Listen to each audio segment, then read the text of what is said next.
Bonjour et bienvenue sur le podcast de Kimamori qui vous propose de découvrir ou redécouvrir les œuvres littéraires d'hier et d'aujourd'hui, leurs auteurs et leurs traducteurs, par le texte et dans l'oralité. Hier, Alain Di Meglio a partagé avec nous une de ses chroniques extraite du recueil Loghi Mondi, publié par les éditions Albion. Aujourd'hui, vous allez découvrir un autre lieu remarquable de la Corse, dans une lecture bilingue de l'auteur, en corse puis en français. Originaire de Bonifacio, Alain Di Meglio a partagé sa vie entre Bonifacio, en tant qu'élu municipal délégué à la culture et au patrimoine, et Corte, en tant que professeur des universités à l'INSPE, Institut national supérieur du professorat et de l'éducation, composante de l'Université de Corse. Il est spécialiste de langue corse et d'éducation bilingue. Il écrit et publie régulièrement des poèmes, des nouvelles, des chansons ou des chroniques, en corse et en français. A Piazzetta di San Rocco, a lingua di Bonifazinchi. I vecchi di Bonifazio l'appuntamento l'hanno qui, nanta a Piazzetta di San Rocco. Qui, l'Alpali o a Rocca, come ti dicono i Bonifazinchi, arrega appena meno paura o baraccina. E qui di noi chi si incrociano i cammini di a città in iso tre dimensioni geografiche e sociali. U paesi, a marina e u piali. U piali, a pianura calcarea, venerdì qui a campagna. E qui di noi chi s'apre un mondo di buchi, dando vista nanta Lungoni, chiamata oggi Santa Teresa di Galura. Luogo di biancori, da ridosso e di luci senza para. San Rocco è una buchetta. Porta un uomo di a cappella costruita qui in 1528 in memoria dell'ultimo pistivarato. Arrigata dai turchi corsari, a Pesta tanto aveva stirpato una bella parte di un Mediterraneo. In Bonifacio la popolazione era stata ridotta a una manata di 700 persone. Di volte assai, i Bonifazinchi ringraziano a San Rocco, santo custodio di Apesta. Oggi, un luogo monda meno pessimo, arrega friscura o caldo secondo i stagioni. Chi qui è proprio un luogo che dà l'appuntamento a uomini che ci giungono a farsi qualche chiacchiera. E qui di noi chi si può senta un Bonifazinco. Come ti sei?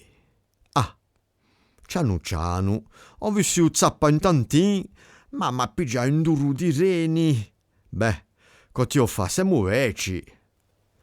Sa parlata che vi pare strana è di ceppu genuesi. In lotta coi pisani per un possesso di un castello Bonifazinco, i genuesi vinceranno in 1195. Tanto metteranno fuori ogni persona sospetta d'essa pro-pisana e installeranno una popolazione giunta da riviera di Levanti o di Ponenti, tutta gente di parlata ligura. Durante 6 secoli Bonifacio sarà un appendice di potenza genuesi e ne caccerà un statuto di prima città di Corsica o Medioevo. Oggi sa parlata si va ci scherza, ma a chi stinza la ricchia a ponfatà. In San Rocco so sempre una manata viene a ragionarsela. Ogni anno ne manca uno lui. E di stati in su luogo di portavista, qual è chi facci caso a su poche tanto di parole materni a mezza u parapide parla scalato da tutti i mammi?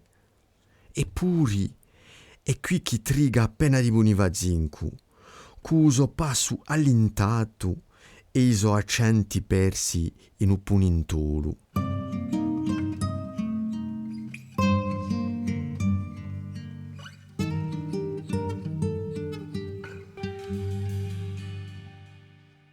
La placette de Saint-Roch, la langue des Bonifaciens. Ils ont rendez-vous là, à l'échancrure de la falaise, là où la pique est moins à pic et le surplomb rentré, là où les chemins bonifaciens se croisent, là où l'inaccessible promontoire consent une brèche pour ouvrir sur l'horizon sarde, sur Lungoni, ainsi nommé par les habitants de Santa Teresa di Gallura. San Rocco est un col, et le Rastillo, la grimpette qui part de la place Sant'Eramo, Saint-Erasme, l'habille d'une cravate. La façade blanche de la chapelle érigée en mémoire du dernier pestiféré de 1528 est adossée à certains vents et exposée plein sud-est.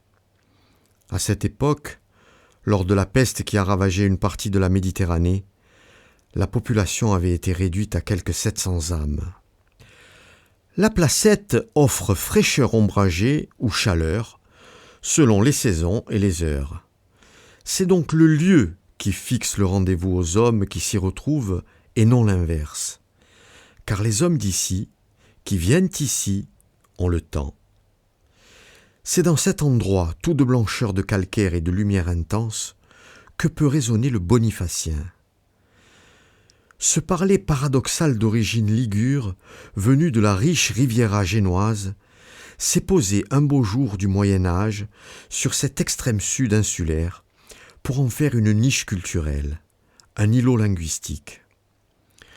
Nous sommes en 1195. Et les Génois sortiront vainqueurs de cette lutte avec Pise pour la possession de ce promontoire stratégique que constitue Bonifacio. Ils opèrent alors une substitution de la population qui devient ainsi ligurophone durant 6 siècles.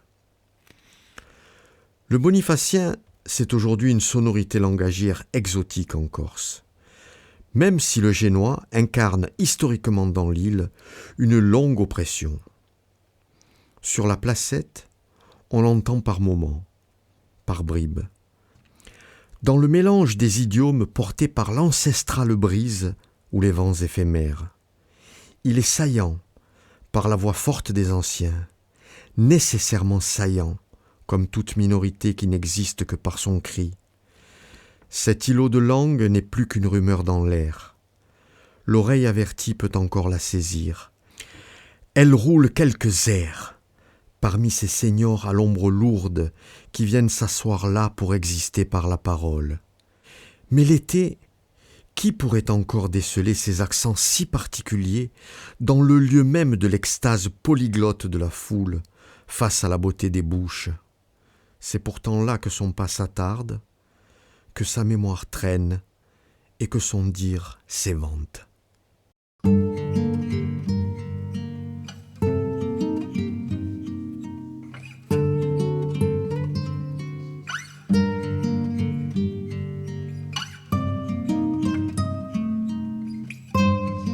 Vous venez d'entendre une des chroniques d'Alain Di Meglio, extraite du recueil Loghi Mondi, paru chez les éditions Albiane.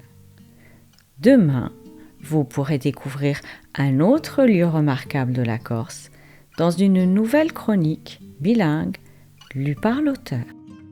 Chères auditrices, chers auditeurs, n'hésitez pas à consulter notre site internet kimamori.fr, nous suivre sur les réseaux sociaux et nous serions très heureux de vous voir rejoindre notre communauté de lecteurs en adhérant à notre association.